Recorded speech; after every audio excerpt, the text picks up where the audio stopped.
आप देख रहे हैं पब्लिक टाइम्स। नमस्कार, मैं सुमंत कुमार। चले जानते हैं गोपालगंज की खास खबर विस्तार से। गोपालगंज नगर थाना क्षेत्र के तुरकहा पुल के पिलर पर रखे गए 50 रुपए लेने के लिए उतरा एक युवक नहर के पानी में बहकर लापता हो गया। लापता युवक की पहचान नहीं हो सकी है। घटना की सूचना मिलने के बाद नगर थाना की पुलिस और डायल 112 की पुलिस मौके पर पहुंच मामले की छानबीन की। इसके बाद लापता युवक की खोजबीन करने के लिए एसडीआरएफ की टीम को बुलाया गया। टीम में शामिल सदस्य लापता युवक की 3 घंटे तक खोजबीन की, मगर उसका कहीं पता नहीं चल सका। वहीं युवक के नहर में डूबकर लापता होने की सूचना मिलने के बाद काफी संख्या में लोगों व महिलाओं की भीड़ मौके पर जुट गई। घटना के संबंध में प्रत्यक्षदर्शियों ने बताया कि मंगलवार की शाम एक युवक पुल के रेलिंग पर समीप खड़ा था। इस दौरान उसकी नजर पुल के पिलर पर पड़ी तो देखा कि वहां 50 रुपए का नोट है। रुपए उठाने के लिए वो पुल से पिलर पर नीचे उतर रहा था। इसी दौरान उसका पैर फिसल गया और नहर में गिर गया। नहर में पानी की तेज धारा होने के कारण वह बह गया। आसपास के लोग युवक के बह जाने के बाद शोर मचाना शुरू किया। शोर सुनकर काफी संख्या में लोगों की भीड़ जुट गई। इसके बाद घटना की सूचना डायल 112 व नगर थाना पुलिस को दी गई। इसके बाद एसडीआरएफ की टीम को बुलाया गया। टीम युवक की तलाश में जुटी हुई है।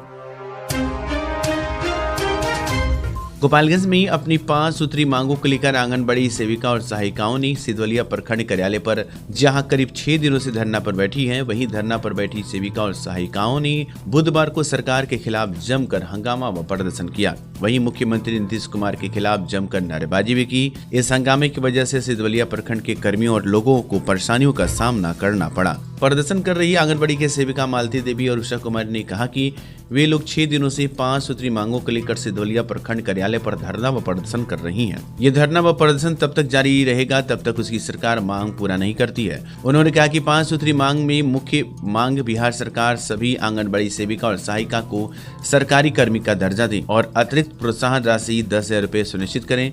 दूसरा, सुप्रीम कोर्ट के आलोक में बिहार में भी ग्रेच्युटी का भुगतान किया जाए। जब तक सरकारी कर्मी का दर्जा नहीं मिलता है तब तक सेविकाओं को 25,000 और सहायिका को 28 रुपए मानदेय दिया जाए। साथ ही सेवानिवृत्त होने पर पेंशन दिया जाए। सरकार जब तक सभी मांगों को पूरा नहीं करती है तब तक उनका आंदोलन जारी रहेगा। मांगों को लेकर अपन धरना प्रदर्शन कर रहे हैं। हमारा नाम है सेविका मालती देवी, सिधवलिया प्रखंड से है। 5 सूत्री मांगों में पहला हम लोगों का मांग है कि हमारा सरकारी कर्मचारी का दर्जा दिया जाए और जब तक हमारा सरकारी कर्मचारी का दर्जा नहीं मिल रहा है तब तक सेविका को 25,000 और सहायिका को 18,000 मानदेय दिया जाए। उसके बाद जो ग्रेच्युटी जो लगे हुआ है, सुप्रीम कोर्ट के आदेश है, उसको 10,000 हमको मिले, उसको मतलब कि लागू किया जाए और प्रोत्साहन राशि 10,000 हम लोगों को मिले। हम लोगों का यही मतलब की मांग है। जब तक मांग हम लोगों की पूरी नहीं होगी तब तक हम धरना प्रदर्शन और हड़ताल करते रहेंगे। चाहे इसके लिए सरकार जितना भी हम लोगों को मतलब कि झांसा में लाने का प्रयास करें, हम लोग झांसा में नहीं आने वाले हैं। इस बार आर पार की लड़ाई है और हम लोग लड़ते रहेंगे और लड़कर अपना हक बोल लेंगे। हम सरकार से भीख नहीं मांगते हैं, हम अपना हक मांगते हैं और मांगते रहेंगे। सरकार अभी तक बहरे और अंधे बनकर बैठी हुई है और काम पर काम करा रही है। बच्चे के खिलाने वाला मोबाइल देकर और हमेशा हम लोगों के साथ शोषण कर रही है सरकार। ये करो, वो करो, वो करो। नहीं करने पर हम लोगों को धमकी दिखाया जा रहा है कि हम नौकरी ले लेंगे, नौकरी छीन लेंगे। क्यों नौकरी आप छीन लेंगे? हम लोग क्या गलती करते हैं? अच्छा मोबाइल दीजिए, हम लोग अच्छा काम करके दिखाएंगे। जन्म देने वाली मां ने झाड़ी में फेंक दिया तो दूसरी मां ने पालने का जिम्मा ले लिया। ऐसा ही मामला पंचदेरी प्रखंड क्षेत्र के कोईसा भाटवा से बुधवार को सामने आया। यहां पर एक मां ने अपनी नवजात को नहर किनारे झाड़ी में फेंक दिया और भाग गई तो दूसरी मां ने पालने की जिम्मेवारी ले ली। बताया जाता है कि मंगलवार की अर्ली सुबह कोईसा भाटवा गिरी टोला गांव निवासी शिवम गिरी और अजय माझी टहलने के लिए नहर के रोड से होकर जा रहे थे। इसी दौरान दोनों युवकों ने बच्चों के रोने की आवाज सुनी। शिवम ने सेमर के पेड़ के बगल में लगे ट्रांसफार्मर के पास झाड़ी में देखा तो एक गमछा में लपेटा बच्चा था। शिवम उसे उठाकर अपने घर लाया। इधर गांव में खबर मिलने पर ओम प्रकाश गिरी के घर बच्चा को देखने के लिए लोगों की भीड़ लग गई। झाड़ी में रहने के कारण बच्चा के माथे पर जख्म हो गया था। उसके कानों को चींटी चाट गई है। सीमा देवी ने उस बच्चा को इलाज के लिए उसे यूपी के तमकुही एक निजी अस्पताल में ले गई जहां वो आईसीयू में है। सीमा देवी ने कहा कि वह इस बच्चे का लालन पालन करेगी। इनका एक बेटा दिव्यांशु कुमार 4 वर्ष का है, जो हथुआ में एक निजी विद्यालय में पढ़ता है। उसके एक बेटा की मौत आपसी रंजिश में हो गई थी। बच्चा को पाकर सीमा देवी बहुत खुश है। जिला मुख्यालय संघ की एक बैठक गोपालगंज में हुई, जिसमें मुखिया संघ के द्वारा सरकार से की जा रही विभिन्न मांगों को लेकर चर्चा की गई और जनहित में मुखिया संघ के मांग को सरकार के पास और मजबूती से रखने के लिए रणनीति बनाई गई। इस दौरान मुखिया संघ की तरफ से बछिला पंचायत के मुखिया पति अरविंद मिश्र को जिला सचिव चुन लिया गया है। इसके बाद जिले के दर्जनों मुखिया लोगों ने उसे बधाई और शुभकामनाएं दी तथा संगठन को मजबूत करने के लिए अरविंद मिश्र ने भी सभी लोगों को आश्वासन दिया और कहा कि मुखिया संघ की जो मांग है वो जनहित में अति आवश्यक है और इसको मनवाने के लिए सरकार के पास और मजबूती से अपना पक्ष रखा जाएगा। उन्होंने सचिव की जिम्मेदारी देने के लिए मुखिया संघ के अध्यक्ष तथा तमाम सदस्यों का आभार व्यक्त किया। गोपालगंज नगर थाना क्षेत्र के बशीला पंचायत में महावीरी आंकड़ा धूमधाम से संपन्न हुआ। इस दौरान नगर थाना की पुलिस काफी मुस्तैदी के साथ तैनात रही। नगर थाना के इंस्पेक्टर प्रशांत राय के नेतृत्व में पुलिस पदाधिकारी किरण शंकर तथा दर्जनों पुलिस के जवान लगातार मेला में सुरक्षा की दृष्टि से तैनात रहे, जिसकी वजह से शांतिपूर्वक आंकड़ा के जुलूस और मेला को शांतिपूर्वक संपन्न कर लिया गया। मेला के दौरान असामाजिक तत्व के लोगों पर पुलिस की नजर बनी रही, जिसकी वजह से कहीं से भी कोई विवाद की खबरें नहीं आई।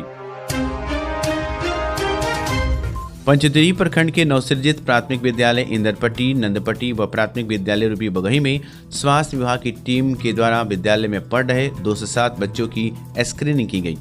विदितों की स्वास्थ्य विभाग के द्वारा राष्ट्रीय बाल स्वास्थ्य कार्यक्रम चलाया जा रहा है, जिसके तहत सरकारी स्कूलों में पढ़ रहे बच्चों का स्क्रीनिंग जांच कर बच्चों में मिलने वाली गंभीर बीमारियों का इलाज मुफ्त में सरकारी अस्पतालों में कराया जाता है, जिसको लेकर बुधवार को स्वास्थ्य विभाग की टीम प्रखंड ने कई सरकारी विद्यालयों में पहुंचकर बच्चों की जांच की। इस दौरान स्वास्थ्य विभाग की टीम में डॉक्टर विकास रंजन, डॉक्टर संजय गुप्ता, फार्मासिस्ट राजीव कुमार ओझा ने मुख्य रूप से बच्चों में बहरापन, आंख से कम दिखाई देना, दिव्यांगता, दांत व हृदय से संबंधित गंभीर बीमारियों की जांच की।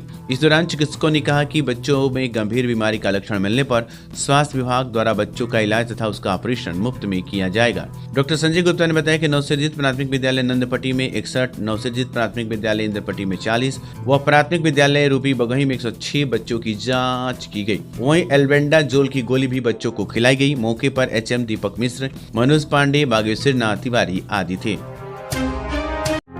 गोपालगंज में पहली बार ब्रेन का सफल ऑपरेशन हुआ।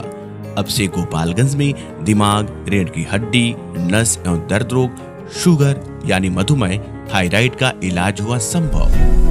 A2 hospital, doctor Aslam Parvez neurosurgeon, doctor Asma Khan diabetes thyroid specialist के संरक्षण में आधुनिक मशीनों की मदद से न्यूरो संबंधी मरीजों का इलाज अब होगा और भी आसान। किसी भी प्रकार के दर्द एवं न्यूरो रोग के निदान के लिए अभी संपर्क करें। A2 हॉस्पिटल, न्यूरो अस्पताल, आर्ट कॉलेज रोड, IB के सामने, गोपालगंज। छोटी सी आंखों में पूरी दुनिया को देखने का हुनर होता है, तो इसकी देखभाल बिल्कुल सावधानी से। हम हैं Titan world and Titan I plus exclusive Titan showroom, जहां कंप्यूटर द्वारा निःशुल्क आंखों की जांच। अनुभव करें हमारे 20 स्टेप त्रुटिहीन घड़ियों और चश्मों के स्टार्टिंग प्राइस 599 से। तो आज ही आइए Titan world and Titan I plus, DAV high school के सामने, स्टेशन रोड, गोपालगंज। थावे प्रखंड के रामचंद्रपुर पंचायत के उप सरपंच के पद पर राजू कुमार सिंह निर्विरोध चुने गए। बताते चले कि इसके पहले उप सरपंच रवि सिंह को नौकरी लग जाने के कारण पद रिक्त हो गया था। बुधवार को प्रखंड सभागार में प्रखंड निर्वाची पदाधिकारी सब BDO अजय प्रकाश राय ने राजू कुमार सिंह को उप सरपंच का निर्वाचन प्रमाण पत्र दिया। इस दौरान सरपंच मुन्ना ठाकुर, जितेंद्र उपाध्याय, प्रियंका कुमारी, किशोर कुमार, राम प्रवेश बीन, हसीना खातून और साहिब हुसैन आदि ग्राम कचहरी पंच में शामिल थे। गोपालगंज उत्पाद विभाग की पुलिस ने वाहन जांच करते हुए जलालपुर रेलवे ढाला के पास से 2 शराब तस्करों को पकड़ लिया। ये लोग उत्तर प्रदेश से शराब लेकर बिहार में आ रहे थे, तभी पुलिस ने इन्हें गिरफ्तार कर लिया। गिरफ्तार आरोपियों में संजय कुशवाहा सासामुसा के रहने वाला है, तो वहीं दिलीप कुमार कुचायकोट के खजरी गाँव का निवासी है। पुलिस ने दोनों तस्करों को उत्पाद अधिनियम के तहत न्यायिक हिरासत में भेज दिया और उनके वाहन तथा शराब को जब्त किया गया है। गोपालगंज उत्पाद विभाग की पुलिस ने गुप्त सूचना के आधार पर एक टेम्पो को पकड़ा है, जिसके अंदर से 135 बोतल देशी शराब रखी गई थी और तस्करी के लिए शराब लेकर आ रहे 2 लोगों को पुलिस ने गिरफ्तार भी कर लिया। गिरफ्तार दोनों आरोपी उसका गांव थाना क्षेत्र के सिसवनिया गांव के रहने वाले सोनू यादव तथा रवि कुमार बताए जा रहे हैं। पुलिस ने इन दोनों आरोपियों को उत्पाद अधिनियम के तहत कार्रवाई करते हुए न्यायिक हिरासत में भेज दिया है। टेम्पो तथा शराब को जब्त की गई है। माझागढ़ प्रखंड अंतर्गत करीब 250 कार्यरत आंगनबाड़ी सेविका और सहायिका सरकारी कर्मचारी की दर्जा देने तथा वेतनमान करने सहित 5 सूत्री मांगों को लेकर अनिश्चितकालीन हड़ताल पर रहने के कारण जहां आंगनबाड़ी केंद्र पर ताला लटका हुआ है, वहीं आंगनबाड़ी केंद्र में स्कूल पूर्व शिक्षा लेने वाले नन्हे मुन्ने बच्चों को शिक्षा के साथ साथ पोषाहार से भी वंचित हो रहे हैं। हड़ताल के चौथे दिन प्रखंड कार्यालय परिसर में सेविका और सहायिकाओं ने धरना प्रदर्शन किया। सेविकाओं का कहना है कि आसमान को छूने वाली महंगाई में सरकार के द्वारा मात्र 5900 रुपया मानदेय दिया जा रहा है, जो एक श्रमिक मजदूरी के समान भी नहीं है, वो भी 5 माह पर दिया जा रहा है तथा मई 2023 से सितंबर 2023 तक 5 माह का मानदेय भी बकाया है। चुनाव पूर्व राजद नेता तेजस्वी यादव ने वादा किया था कि सरकार बनते ही आंगनबाड़ी सेविका का मानदेय दोगुना किया जाएगा और सरकारी कर्मचारी का भी दर्जा मिलेगा। राज्य सरकार के द्वारा जातिवार जनगणना के आंकड़ों को प्रकाशित होने की प्रसन्नता जाहिर करते हुए राजद के जिला प्रवक्ता इयाज खान ने सबका साथ सबका विकास सबका विश्वास अब संभव हो गया है। उन्होंने कहा कि राजद के राष्ट्रीय अध्यक्ष लालू प्रसाद यादव ने कहा था, मोदी यूएन में जाकर मेरे खिलाफ पिटीशन दे, लेकिन मैं गरीबों की लड़ाई लड़ते रहेंगे तथा आरक्षण बढ़ाकर जातीय जनगणना के आंकड़े प्रकाशित करवा कर ही दम लूंगा। गरीबों के मसीहा भारत के नेशनल मंडेला लालू के साहस का ही प्रतिफल है कि जातिगत जनगणना के आंकड़े सार्वजनिक हो गए हैं। माननीय मुख्यमंत्री नीतीश कुमार, माननीय उप मुख्यमंत्री तेजस्वी यादव को बहुत बहुत मुबारकबाद इस महान कार्य के लिए। तो ये थी गोपालगंज की खास खबर। आपका दिन शुभ हो। धन्यवाद।